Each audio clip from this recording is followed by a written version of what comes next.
Hello and welcome to the Craft Beer Corner. For today's review, we're coming at you again with another Imperial Stout review, but we've got two very contrasting sub-styles here of the overall stout umbrella. So the first beer we're going to start with today is Second Shift Brewing's Honey Holiday. This is an Imperial Milk Stout that's been brewed with honey, clocks in at 11% ABV. They are based in St. Louis, Missouri. For beer number two, this is gonna be a new brewer for me, so first beer I've ever had from them. This is Door Brewing's Interiority. This is a standard Imperial Stout, 13% ABV on this one, but it's been whiskey barrel aged for 10 months and also brewed with Madagascar vanilla and cacao nibs. They're based in Vancouver, Washington. So we've got an Imperial milk with honey, so very much on the sweeter end. And then we've got a whiskey barrel aged with cacao and vanilla, no lactose in sight. So we've got two very different ends of the stout spectrum. I always like taking a sub-style and just kind of looking at the completely and wildly different directions that brewers go. So we're going to kind of compare and contrast these and just see what makes these sub-styles of stouts so vastly different. So without further ado, we're going to jump right in, starting with the Second Shift Brewing Honey Holiday. This is the Imperial Milk Stout that clocks in at 11% ABV.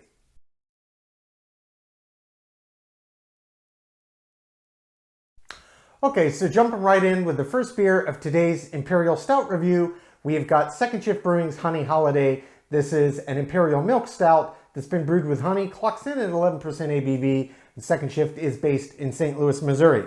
So starting off with label art, this one's not too over the top. It's got what looks like a parade of bumblebees playing the part of reindeer pulling a sled.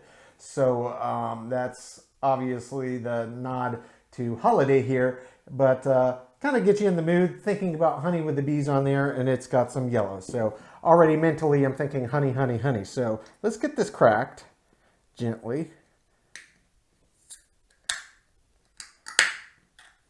All right, got a little on my hand, that's all right. And we'll get this poured right in the glass. Ooh, that's very dark.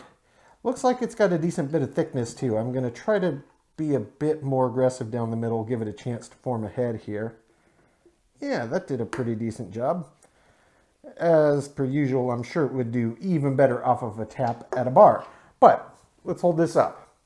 Visually, as you would expect for an Imperial Stout, it is absolutely pitch black. I mean, just absolutely pitch black. No hint of light getting through that at all. I did get a little aggressive, but you can see that it did form a pretty nice head there, and it does look pretty creamy. I don't see any residual carbonation coming up the side, so I'm hoping it'll have pretty decent retention. Let's get over for a sniff. Oh, yeah. Okay, it's not one of those that you can smell from several feet away, but when you get just an inch or two off the rim of the glass, you can really smell it. You can smell that very deeply roasted malt bill quite clearly, as well as that underlying sweetness. I wouldn't say it necessarily smells of honey, but you can definitely smell, yeah, this is a milk stout. And it's got this really rich, roasty back to it. So this ought to be really interesting. So let's jump right in.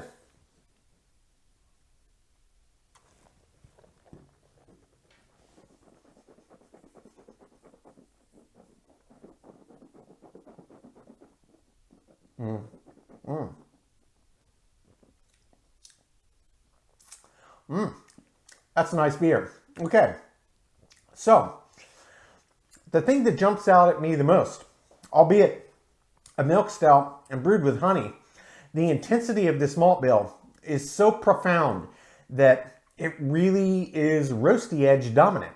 There is absolutely a definite sweetness to the beer. And I wouldn't say that you can necessarily say, oh yeah, that tastes like honey, because to me, I'm not really getting it. There's just this underlying sweetness to it, but the malts are so deeply, richly roasted, it's very intense. So you've almost got this dichotomy in the glass. You've got very earthy, very roasty, very char, edge of char, and then this honey sweetness on the complete opposite end. And it really makes for this strikingly nice balance. Just total opposite ends of the spectrum, but they completely work together. So this is not your average milk stout, to be certain. They were very careful, it seems, to not put too much lactose in here to make it overly sweet. There is that sweetness, but it's like this nice addition that, oh yeah, nice milk stout. But it does not overpower the deeply roasted malts, which clearly there's a lot of them in here. It's got a very high ABV and it's very roasty. And that comes through clearly is a real testament to their balance of this. For me, that's the way to do it. Now, perhaps if they had some other flavors in here, fruit or something, a little extra lactose goes a long way to letting that flavor profile actually come out how you intend. But in a beer like this, where it's very deeply roasted malts, and it is a milk stout and it's paired with honey, yeah, it lets this honey sweetness come through, but it's still very clearly a nice malt with a classic, well put together malt backbone. Speaking of these malts, very roasty, and a lot of what I'm tasting is putting me in mind of coffee.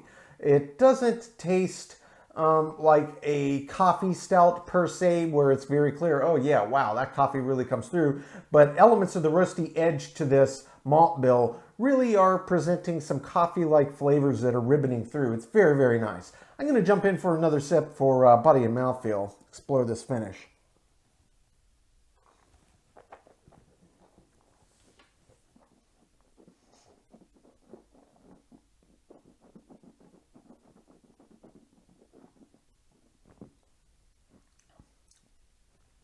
The body on this one is not flat, but it's not as heavy as you would expect for the style and the ABV. I would say it's maybe on the high end of medium, but it doesn't encroach on medium heavy or heavy territory at all. So it doesn't feel quite as large and not as robust as you would expect from an Imperial. But the mouthfeel does have a nice bit of resistance to it. It's not syrupy, but the mouthfeel, there's more resistance to the mouthfeel, say, than there is breadth to the body. But it's nice. That mouthfeel gives it that little extra bit that texturally and weight-wise I was kind of missing in the body. It's nice. It feels nice. In terms of agitation around the palate, it doesn't really get silky or creamy at all. It just does a good job of coating these flavors around the palate. Now, in terms of the finish, how this finishes it out, not a hint of dryness at all. It's very wet to the end, but albeit the intensity of flavor is very profound, especially this malt bill, the finish is not super long. And, you know, stouts, you never really know what you're going to get. This is not one of the longer ones. I'd say it's mostly average, maybe high end. There's just a little suggestion of that roasty malt bill that lingered in the back, but overall, it's got a pretty normal, standard average length to it, and it finishes very clean. Overall, a very nice beer. I'm going to take my time. I'm going to sip on this, come up with my scores. When we come back, we will get to the second beer of today's Imperial Stout review. That is Door Brewing's Interiority, the whiskey barrel aged with Madagascar vanilla and cacao nib Imperial Stout that clocks in at 13% ABV.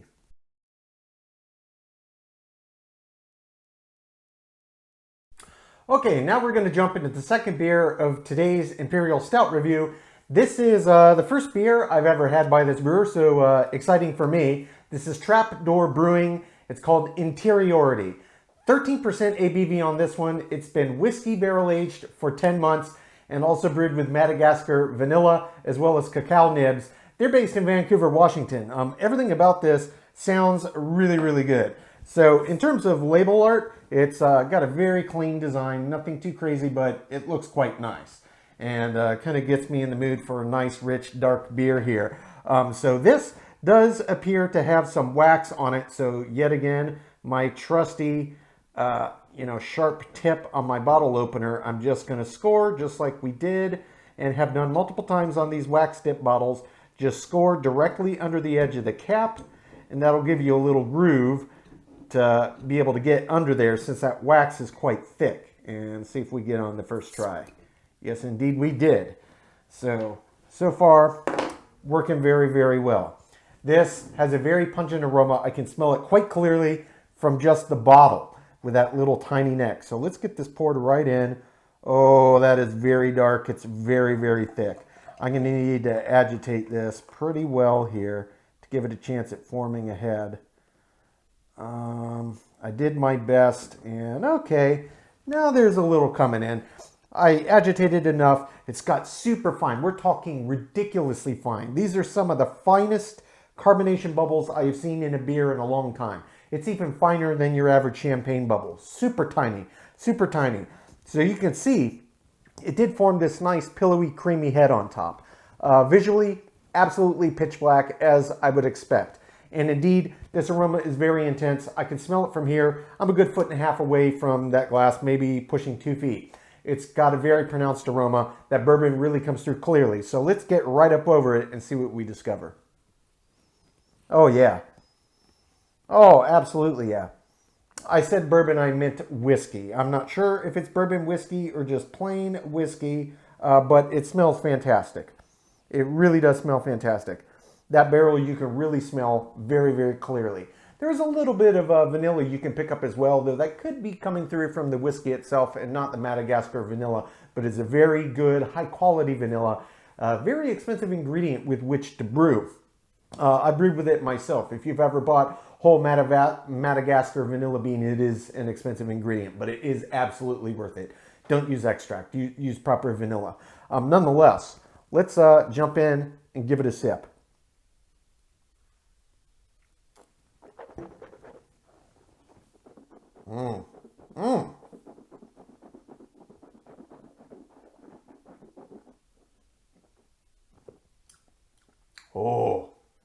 Oh, that's very nice.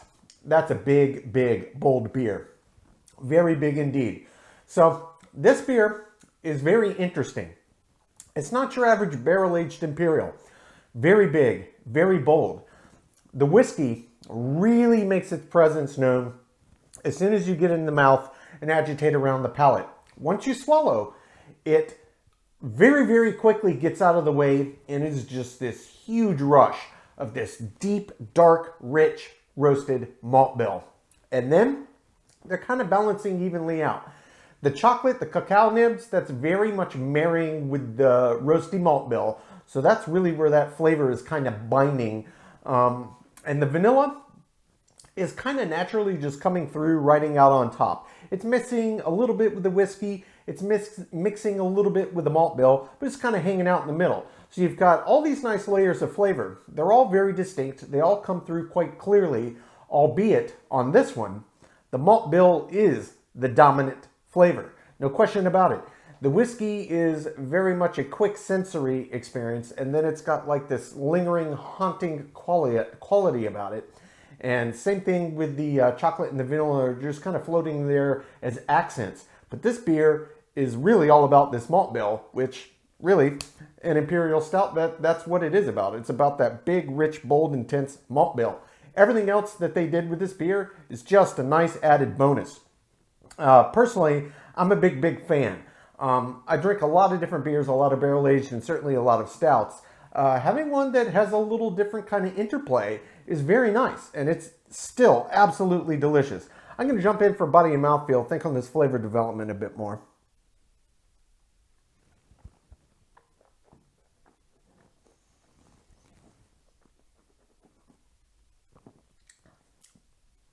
Body feels medium heavy. Oh, that whiskey's nice. Feels medium heavy. Mouthfeel, it's definitely got some resistance. It's got a little bit of viscosity to it, but it's not what I would call thick or syrupy. It's really more resistance than anything else, and it does feel like it matches even pairing with the body, the breadth of the body. So they very much match one another. It feels right on the palate. In terms of flavor development, this one, what I got on first sip, translated again in that second sip, only on second sip, the whiskey is far more pronounced. In fact, it's making its presence a lot more known on this subsequent sip than on the very first. The malt bill is still most definitely the dominant flavor, but the whiskey has really come in quite a lot stronger than it did on the initial sip. And yes, you can absolutely still taste that vanilla in there and the cacao. But the malt bill and the whiskey are getting a lot more evenly matched in terms of intensity of flavor in the profile.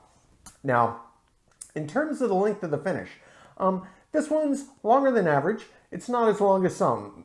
Probably not as long as I expected in the back of my head before I took a sip, but it's still nice. And really, what's pushing it out on this one? Equal parts of that very rich, intense malt bill and the whiskey, which I didn't get on the first sip, but on the second sip I did. I'm liking the balance of this. I'm very much liking the balance. It's a little different than your average barrel-aged Imperial, but it's very nice. I'm going to jump in one more sip to see if any other elements change on the third sip.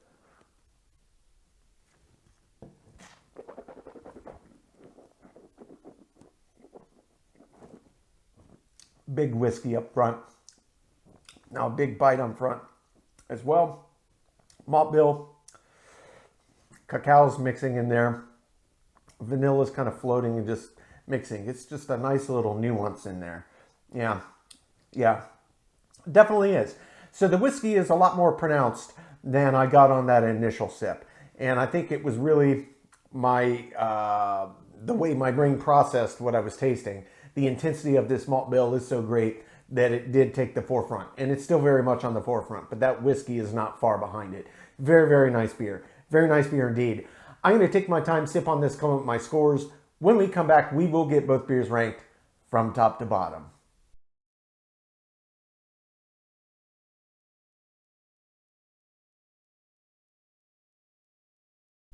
Okay, now that we've gotten to enjoy both beers, we're going to get them ranked.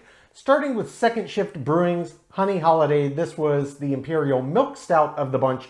11% ABV on this one. It was a standard Imperial Milk Stout, but brewed with honey. They're based in St. Louis, Missouri. Starting with the aroma. The aroma on this beer was fine. It was not what I would term pungent. It was very much average, right in the middle of the road, but it smelled very nice. It gets a 5 out of 10. For the taste. Taste on this was excellent. This is a really good example of exactly how to balance ingredients, especially in a milk stout. Oftentimes they can be so overtly pungently sweet that it's a little bit off-putting. A little sweetness is nice. That's what defines the style. But knowing how to balance that ratio in your batch is really, really quite key. Where I do personally think that a little extra sweetness goes a long way is if you're adding fruit. Because fruit, they can kind of impart aroma and suggestions of flavor, but without that added sweetness, which are inherent in the ingredient, they kind of get muddled. But in something like this with honey, they struck the right balance. It tasted like a stout. You could get that nice honey essence, a little bit of sweetness, but it wasn't over the top. I really appreciated that. It gets a 10 out of 10. For the body. Body on this beer was quite a bit less robust than I anticipated. It was high end of average, but certainly there's a lot of beers with even lower ABVs that were a bit more robust. And a big Imperial Stout, I do like a heavier body. This high end of average, it gets a 6. For the mouthfeel. The mouthfeel on this beer was quite a bit more resistant than the body had breadth. So I actually really appreciated that. That added a little extra element to kind of counterbalance the lack of heft of the body. Well above average here. It gets an 8 out of 10. For the finish, stouts are kind of all over the map. This one was high end of average, but it certainly wasn't anything I would call a very long finish. But it was nice and clean and tasted very good to the end. It gets a 6 out of 10. For the head and retention, this one did a pretty good job to be poured at home. You know, that's another area. Stouts, as well as a few other styles, are kind of all over the map. I'm sure off of a tap, this would have been awesome. At home, it was well above average. It gets a 7 out of 10. For the appearance on this beer was wonderful. It was exactly what I expect from an Imperial Stout. Pitch black, gets a 10 out of 10. For the balance on this beer, I mentioned this when I was talking about the taste, and really, balance can affect a lot of categories, and taste is one of the big ones. Typically a beer that really, really tastes good across the board, especially as you're adding in additional ingredients, is going to be balanced well. And that was certainly the case here. I thought they nailed it. It gets a 10 out of 10. Feeling in the intangible. Subjectively, I really, really enjoyed this beer. Very enjoyable stout. You know, milk stouts are all very unique. And I think what they did with the honey, this was a nice take on it. And they were restrained with the lactose use. And I think it did pay dividends. Thought it was well above average. It gets an 8 out of 10. Finally, is an example of the style. Overall, I thought this beer was very solid. It did lose some pretty decent points in a few categories, but overall, I thought it was a very well done Imperial Milk Stout. There was a lot that I really, really liked about it. Just a few little areas I would have tweaked, but overall, it's certainly above average. It gets a 7 out of 10, which brings the total score on Second Shift Brewing's Honey Holiday to a 77 out of 100. So absolutely a well above average beer. If you're a fan of milk stouts, and maybe you are kind of like me, You typically get ones that have a lot of different ingredients and fruit. This honey one was a very nice breath of fresh air. I really enjoyed it, and I suspect that you probably will too. Moving on to beer number 2. Completely different. It was Door Brewing's Interiority Imperial Stout, no lactose, 13% on this. It was whiskey barrel aged for 10 months and brewed with Madagascar vanilla and cacao nibs. They're based in Vancouver, Washington. So starting with the aroma, this was one of those classic, and you get this often with barrel-aged beers. It's far more common than the exception. Very, very bold and pungent. You could smell it from several feet away. The closer you got, the more intense it got, and it smelled amazing. It gets a perfect 10 out of 10. For the taste, I really, really enjoyed the taste on this beer. I truly, truly did. Really, the only thing that I could say was, even though it took me a few sips to kind of get, that big, bold malt bill back, which I really love that it came through in a barrel-aged beer, and then the whiskey really came through as well, maybe just a little bit heavier hand with the vanilla and the cacao. They were there, but they were just these underlying current elements, and they were kind of vying a little bit for attention with the pungency of the malt bill and the whiskey barrel, but it was still absolutely delicious. I only docked 1 point. It gets a 9 out of 10. For the body on this beer was kind of a similar story to this one, but it was a bit more pronounced, maybe not as wide of a gap as where I expected, but 13%. Yet again, I really expected a truly huge, robust body. I'm not saying it was light. It certainly wasn't, but it wasn't anywhere near what I expected for 13% ABV. That said, in the grand scheme of things, it was above average. It gets a 7 out of 10. For the mouthfeel, the mouthfeel really was a similar story here. I expected a lot more resistance, bordering on thickness, but it did match the body, and they went very, very beautifully together. Mouthfeel gets a 7 out of 10. For the finish, this beer had a pretty nice long finish. Honestly, it did. The flavors were very bold, they were very pungent, and that really did help push that finish out quite a bit longer than your average beer. This was well above average. It gets an 8 out of 10. For the head and retention, this one did an absolutely tremendous job poured at home. It formed a nice, tight, silky, creamy head, and it stuck around almost the entire time. Only docked 1 point here. It gets a 9 out of 10. Appearance, just as with the first beer, it was perfect pitch black. That's what you wanted in Imperial. It gets a perfect 10 out of 10. For the balance on this beer, overall, I did appreciate. I thought they did a good job, and it had a lot of elements that were playing in it. But again, I just come back to maybe a little more vanilla, a little more cacao to let them really come through instead of just these whispers that are interplaying. The pungency of the other flavors were excellent. I wouldn't have dialed those down, but maybe a little more of the other additives would have gone a long way. Still above average though. It gets an 8 out of 10. Filling in the intangible. Subjectively, I absolutely love this one. Really just a few little minor tweaks, but overall I thought it was great. It gets a 9 out of 10. Finally is an example of the style. This beer did lose a few points in a few categories, but not that many really across the board. Overall, this was a very, very, very well done barrel-aged Imperial Stout. Only docked 1 point here. It gets a 9 out of 10, which brings the total score on Door Brewing's Interiority to an 86 out of 100. So we're only looking at, again, a 9-point spread here, a 77 versus an 86. Both of these are clearly well above average offerings. If you're a fan of Imperial Stouts, I mean, the world is your oyster in today's day and age, and these are two I absolutely do recommend if you can get your hands on them.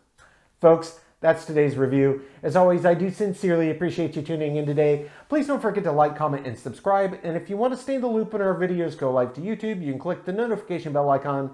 It is right next to the subscribe button. Until next time, keep it beer, keep it craft. We'll see you on the next one. Cheers.